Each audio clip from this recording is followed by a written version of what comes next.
विश्व तापमान वृद्धि एवं चिंतार विषय पलटि व्यापक जंगल क्षय यार मुख्य कारण साजिछि।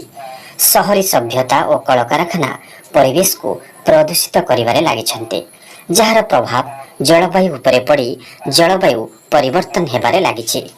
ठीक समय वर्षा हेउनाही, खरा दिने तापमात्रा असह्य होई पड़ुछि। तापमान वृद्धि फल मेरु अंचल ग्लासियर सबु तरली समुद्रर जलपतन वृद्धि घटवे लगी, जहाँफल विभिन्न प्राकृतिक दुर्विपाक मान घटुछि।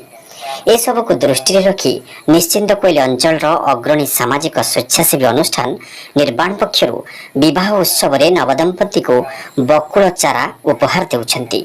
केन्दुपाटना पंचायत अधीनस्थ ऋषग्रामर रजत कुमार महापात्र विवाह उत्सव में निर्माण अनुष्ठान कर्मकर्ता माने एक बकुल चारा उपहार दे परिवेश सचेतनतार वार्ता बांटी।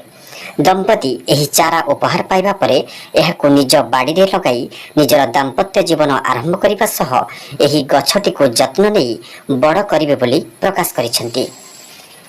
अपर पक्षरे चारा गछ प्रदान पूर्वक निर्माणर कर्मकर्ता माने नवदंपतिकर सफल दाम्पत्य जीवन कामना करिसेंती। एथिरे निर्माण अनुष्ठान संपादक सांबादिक प्रकाश चंद्र राउल, सुकांत माढ़ी, निरंजन बस्तिया, क्षीरोद लेंका, तापस का प्रमुख जोगदे नवदंपति को यही चारा प्रदान करथिले।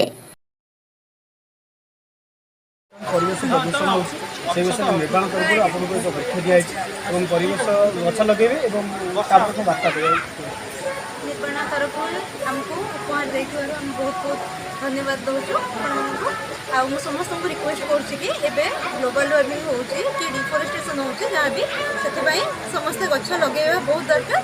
तो आपण मैंने भी विवाह उत्सव गछ गिफ्ट करूँ ताकि परिवेश उन्नति हम।